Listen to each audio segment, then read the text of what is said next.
All right, good morning, everybody. This is James Morris. This is Tuesday morning's edition of Ask the Master Auto Technician, and what we're going to talk about today is air conditioning. I see a lot of people that come in with failures of compressors. You know, they go out there and they start the car up, and all of a sudden they start hearing the engine stops on them, and it won't turn over, or they throw a belt.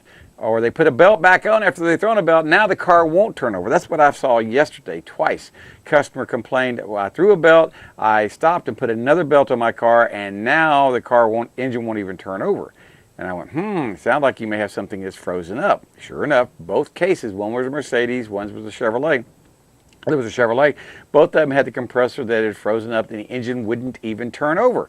Now you say, well, I find that hard to believe. Nope, it's because you got one belt that goes around everything.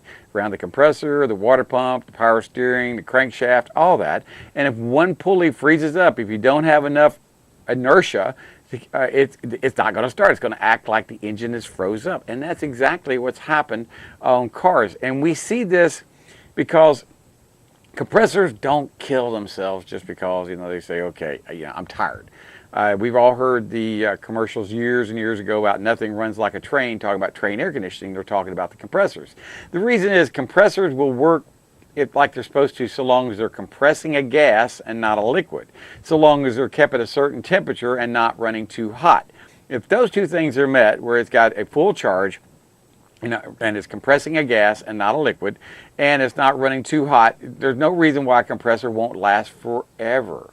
And I see people that come into my shop, not in my shop, but other shops, that have compressors changed every year or every couple of years, and I keep going, I said, man, after the first compressor, that would throw a red flag, something's wrong. And sure enough, every time I see a car that comes in with a faulty compressor, I tell the customer, I said, here's what I know. This is all I can tell you. Your compressor's locked up. The compressor's locked up. When it does lock up, it throws little pieces of metal all throughout the system. Like when you throw a rod in a car, you get little pieces of metal. Well, the same thing happens in an air compressor. Well, those pieces of metal first stop on them is when it comes out of the high side line of the compressor is to the condenser. That's its first stop. So this condenser is going to be full of little metal pieces. If I don't change the condenser as well as the compressor, you're going to be right back here again in 6 months to a year. We're doing this job all over again. And if I can't change the condenser, there's no way I can warranty the job. Now, I'm not saying that just to get more money out of you or rip you off. That's what some people seem to think. Oh, they're just ripping me off. It's a fact, Jack. If you cannot flush out the condenser. And if you don't change the condenser, I can just about guarantee you that compressor is going to fail in short order, usually within 1 year or less, because it can't get rid of the heat. There's only about 3 or 4 things that can cause a compressor to fail. One is low voltage. If you're not getting 12 volts, a full 12 volts to the AC coil, you will get a voltage drop, and that means, say you got 9.5, 10 volts. It's still engaged, it's still able to engage, but it's going to slip, and it's going to get hot, and it's going to burn the clutch up, and it can cause the compressor failure. Can. But normally what I end up doing is burning the clutch up, taking the belt out, and the customer says, well, it's just a burnt clutch, just put a clutch on it. Well, it's not quite that easy on some cars. But the point being is there's a reason for that, where I have to burn a clutch. The other thing I know out there is too much refrigerant. You have a lot of people that put suicide kits, that's what I call them. They go to the local XYZ part stores, they buy one, it's got a little gauge on it, they say when it gets in the green zone, it's fully charged. Yeah, that's great. You just put 12 ounces in a car. It's a 12-ounce can. This system only holds 14 ounces total. And you already had 3 or 4 or maybe 5 ounces in there. It's cooling somewhat to a degree. And maybe you now have 20 ounces in there. So it's just a matter of time for that compressor goes south. That's another thing that'll cause it to die, that compressor die. The other thing is you got, like I said, too much in there. Now you're going to have a high side pressure. Your high side pressure is going to be too high. Instead of it being around 250, 225, somewhere in that general area, when at a stoplight, sitting still in traffic, it's going to be around 350, 400 PSI, especially if it's overcharged. And if that condenser is not working as it's supposed to, that's going to cause another problem. So condensers being restricted or pieces of trash inside there, that can cause problems. Too much refrigerant, too little refrigerant, that can cause problems with the compressors kicking off, kicking on, kicking off, kicking on, kicking off, kicking on. That can cause a problem as well. 10% too much overcharge or 10% too little undercharge can cause compressor failure. But the biggest problem we see on compressor failures is excessive high side pressure, usually due to heat by the cooling fans not working. That's one thing that happens. Or, like the condenser fans not working or not working as well, or the radiator itself being restricted where it can't let air pass through it. I've seen that a lot where people go down muddy roads and just everything gets clogged up in the front. Has to be washed out with a water hose to make them where they'll somewhat work again. But I've seen that will cause compressor failures. These are the things, because compressors just don't fail without a reason. We have one that came in yesterday, it came from New York City, state of New York, and they said, I just had the compressor changed last year. And I looked at it and I saw on the sticker, compressor changed on 9/17/17, less than a year ago. I go, I said, they don't do this without a reason. And I looked at the car closely and I said, I could see a new compressor on it, but it had an old dryer on it. Had the old accumulator bottle on it. And I said, sir, that bottle's not been changed. And I said, that's a big problem right there. That means there's systems full of moisture. After a couple years, they opened the system up to put another compressor on that may have locked up. They didn't change the dryer, so we know it's already full. It can't absorb any more moisture. Plus, the condenser on there is the original one too. It's never been off. I can see it's got General Motors written on it. It's got old paint on it from when the car was made in 2008. I said, you're going to be, and the only way I'm going to guarantee I can fix this car, the minimum before I tear anything apart, is compressor, a condenser, orifice tube, dryer, and to flush the system out to get any old junk that might have gotten past the system out of there. But here's why compressors fail. There's three reasons. AC system loses refrigerant. That's one reason. I talked about that. A clogged or damaged condenser, which I talked about that, compressor failure due to poor condenser. It's not getting rid of heat. It will not allow the gas to be condensed into a high pressure gas where it can go to a high pressure liquid where it can go into a high pressure liquid, a low pressure liquid, I'll get this out in a minute, that's very, very cold, and by the time it gets back to the compressor, it needs to have boiled off. Well, if it doesn't boil off, it can be slugged, you can slug the compressor. This is where a dirty cabin air filter can actually destroy your compressor. A lot of people don't realize this because it can't. Right here, a clogged cabin air filter can cause similar problems as a clogged or damaged condenser, as it can reduce the efficiency of the AC system where the point where the compressor is pumping liquid refrigerant back into the compressor, which will damage the valves inside there. You just can't compress a liquid. You can compress a gas, but you can't compress a liquid. So just not changing an air filter on the cabin air filter can cause catastrophic damage over not changing a $20 filter. I know that sounds hard to believe, but it's not me making these things up. It's just the way the systems are designed. Your system is designed to run constantly. Your fan's running constantly. When you have the key on, your cooling fan that's inside the cabin is constantly turning. You may not know it, but it's changing air from outside to inside, unless you have it on recirculate. That's its job. Its job is to move air from the inside to the outside and vice versa to keep people from getting carbon monoxide in the car. And that's part of its job for safety. But if it gets clogged where it can't do its job, where there can't be helping boil off the refrigerant before it gets to the compressor, you can have a problem.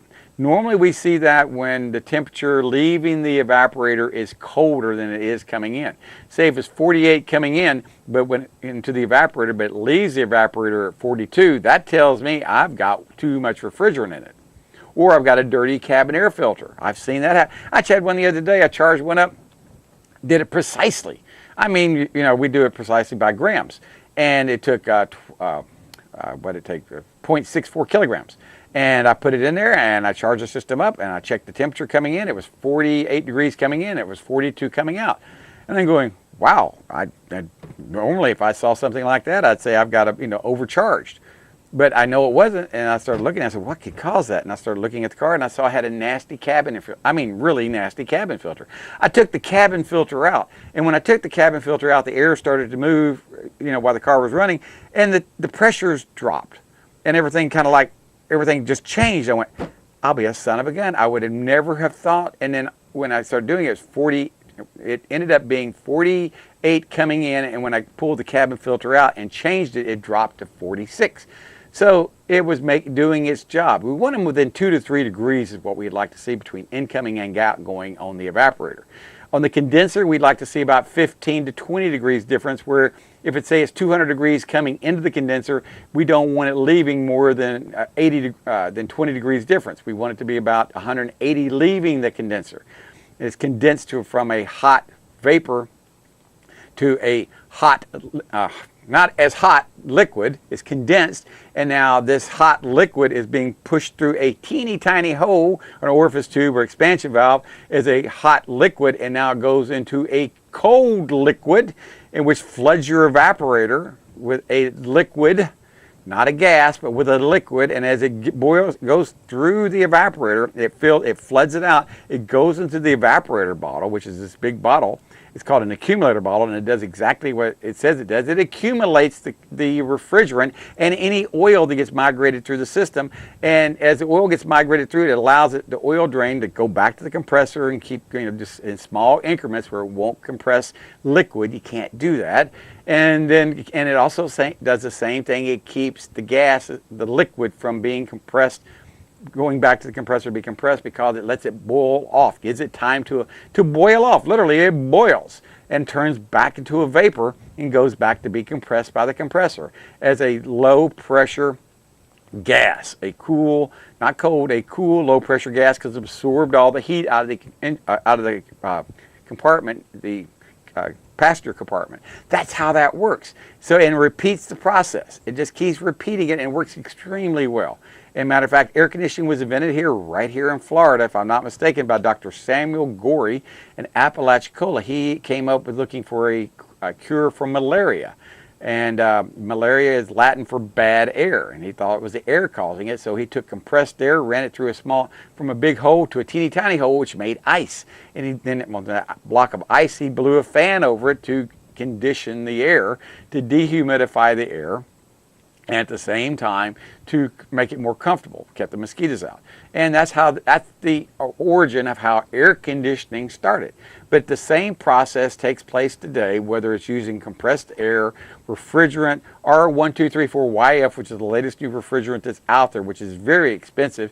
And that's another show in itself right there, why they've gone to R1234YF instead of R134A. Because 134A is a drop-in replacement. You can put it right in where it belongs. You're not supposed to, but if you can put it right in, it has about the same heat range and cooling ability as R1234YF. The problem is it's got a larger global warming footprint, where R1234YF has a global warming footprint of, I want to say, around 5. R134A has a global warming footprint of around 500, somewhere in that general area. So they say it's not as good as R1234YF. Well, the jury may be still out. We'll be knowing in a few more years how that works out, as people have to have those systems recovered, repaired, and I'll be finding out too how well it works. Anyway, lots of things, lots of new things happening. If you got car questions about air conditioning, give us a call. We're here on Tuesday mornings answering car questions, well, every morning just about. So give us a call, 850-763-0555. Summer is here and the days are getting longer and hotter. Call James Auto Center for a free cooling system evaluation and consultation. Give us a call, 850-763-0555 today. Beep, beep, beep, beep, yeah! Part of what I'd like to let you know is what we do and how we work our system. Basically, we've got about 700 stocking dealers scattered around the 15 counties here in the Big Bend area of the state. I run a fleet of trucks, vans, and what we call hotshot vehicles to deliver to our dealers quickly so they can help service you as fast and efficiently as they can. Provide timely and efficient service, and we're there to take care of our dealers, who in turn can take care of their customers. If you want the best deal in town for tires, you need to call Baytown Tires at 873-8900. Hanson and the guys at Baytown Tires take pride in serving Panama City for over 20 years. Baytown Tires on Highway 98 in St. Andrews. All service work backed by a nationwide warranty. Water is too powerful to fight alone.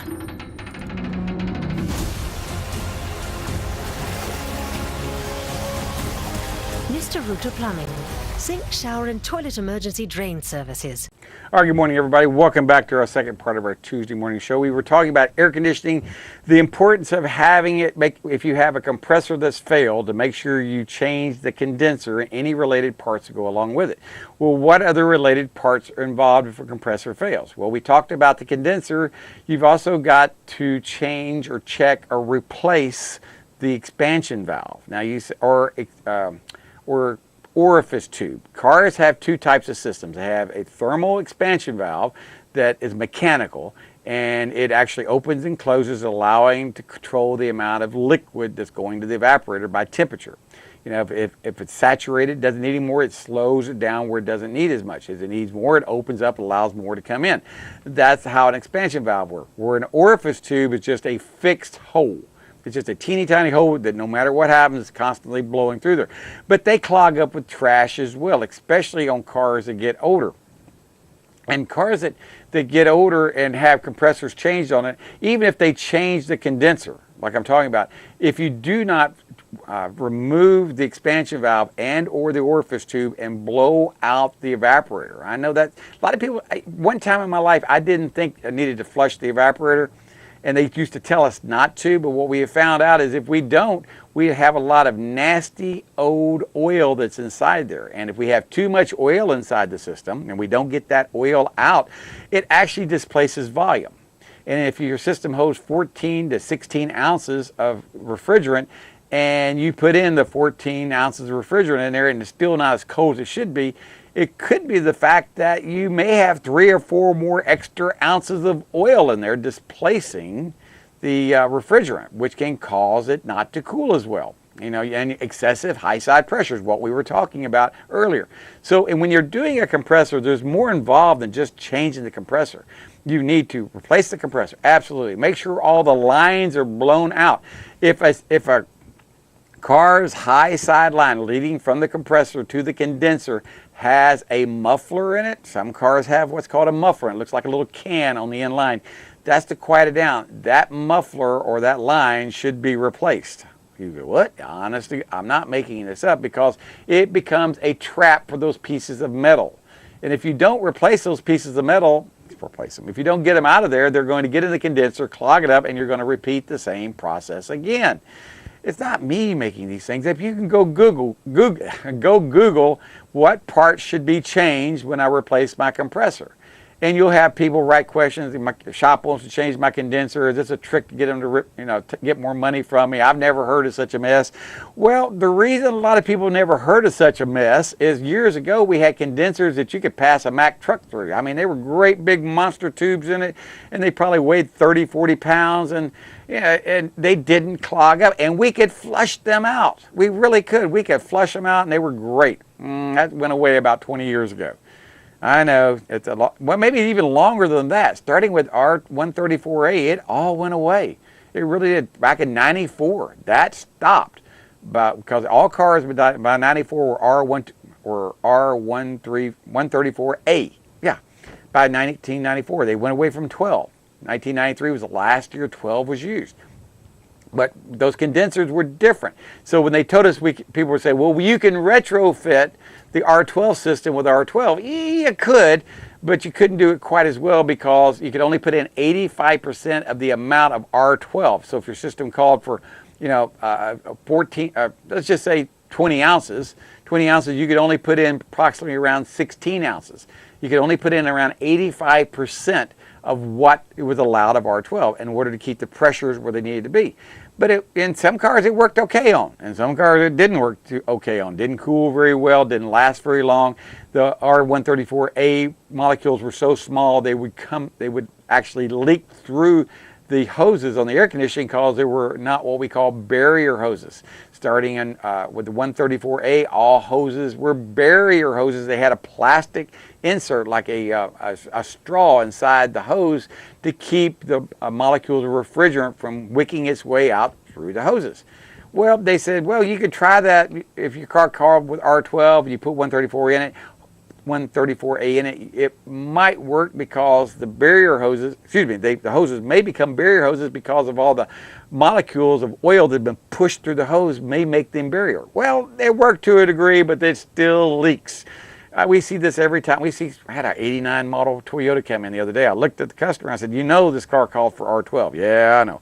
You know I'm going to put R134 in it. Yep, I know. You know in about 2 years it's going to be low again. Yep, okay. The reason is, as I showed him, the hoses are not barrier hoses. And, you know, we couldn't find a leak per se, but it only hosed like 0.64 kilograms, you know, a little bit more than a pound. That's all the system holds. And so it doesn't take much for it not to cool very well or to work like it's supposed to. So that's why it's so very, very important to make sure that you're finding a shop that knows what they're doing. Too many people know how to change hoses and change parts, but they don't know how they all work together. And that's one of the reasons this show is here, is try to give you an idea how they all work together. You can't just change one part without changing another part. Too many people out there will change a compressor and that's all they'll change. Too many people will open up a car system and repair a hose or repair a leak and not change the accumulator dryer. That's, a matter of fact, that's one of the first things I learned back in the 70s when you opened an AC system up to change the receiver dryer or the accumulator ball. That's when they were coming out, accumulator balls back in the 70s. This was all brand new technology back then. Accumulator balls were, expansion valves were old news. We had those for years and we're getting rid of from those troublesome things called expansion valves. Well, we've come back full circle and we've incorporated them back again because they've become more dependable than they used to be. But they still are mechanical and they still tear up. They still do. They just don't have the capillary tubes on them like we used to have. Right now it's just got a little square H block. That's what we use. And it's just like Chrysler's design. They're using a Mercedes, Chevrolet, Ford, Honda. They all use those now. And it's kind of neat how everything comes full circle, but they're very dependable. But they still get trash in them. They still corrode. And if you don't change that accumulator bottle or that dryer, which absorbs any moisture inside the system, it definitely will corrode because that moisture mixes with the refrigerant, forming a mild form of hydrochloric acid. I mean, you say, hydrochloric acid, how's that happen? Well, when you mix refrigerant and moisture, you get an acid. I can't explain. I'm not a chemist. I just know that's what happens. It's a mild, weak form of hydrochloric acid, but it does not take kindly to aluminum. And it takes out evaporators and condensers and hoses and anything that's got metal in it, which is just about anything inside that system except for the hoses. It's going to take it out. It's going to cause corrosion over a period of time, and it builds up acid.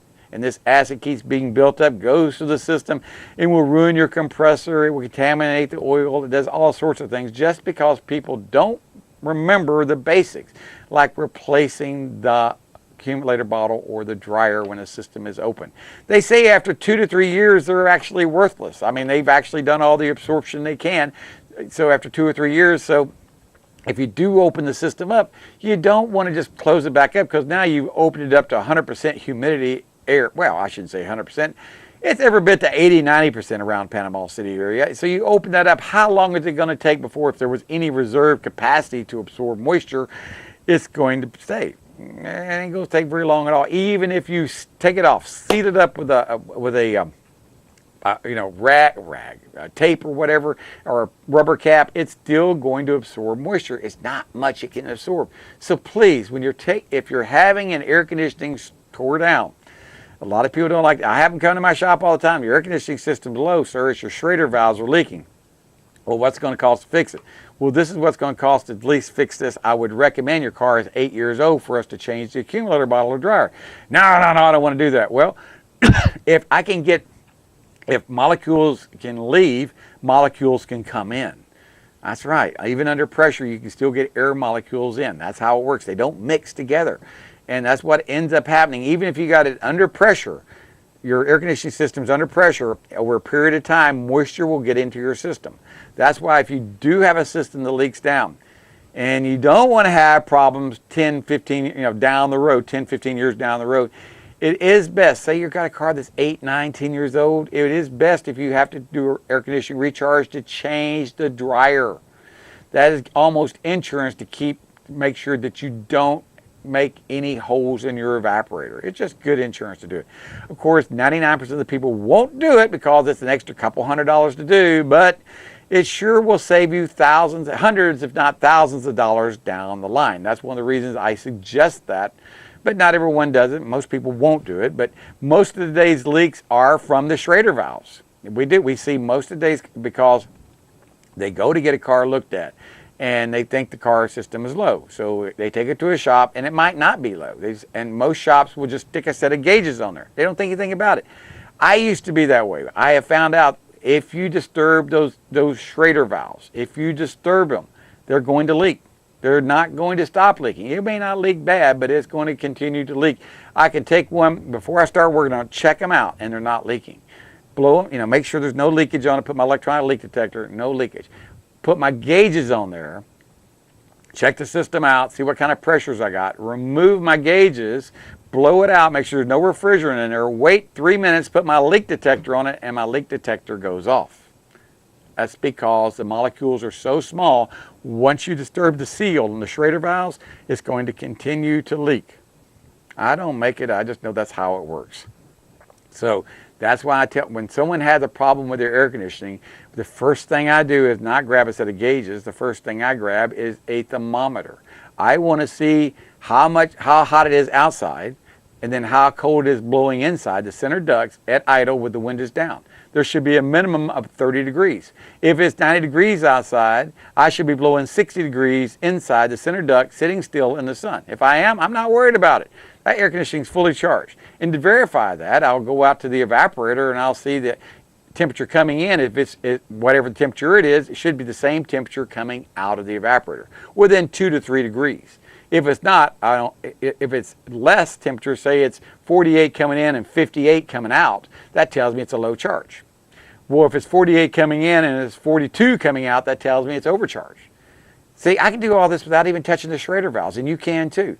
On the condenser, if the temperature is 200 degrees coming into the condenser, it shouldn't be any more than 180 leaving the condenser.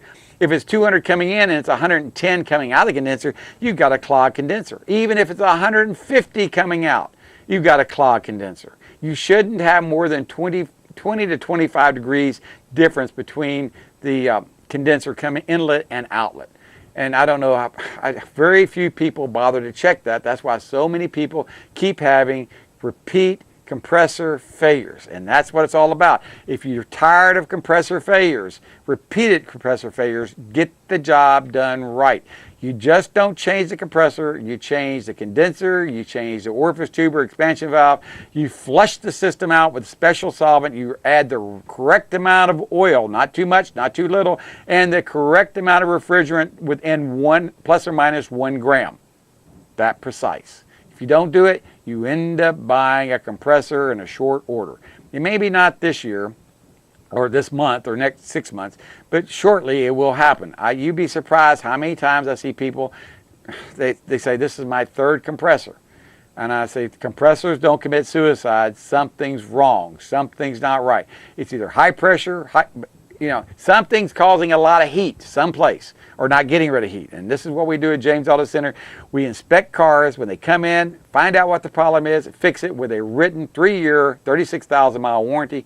And this is what we've been doing since 1980. And summer is here and the days are getting longer and hotter. Call James Auto Center for a free cooling system evaluation and consultation. Give us a call, 850-763-0555 today. Fix it right, guaranteed. Beep, beep, beep, beep, yeah!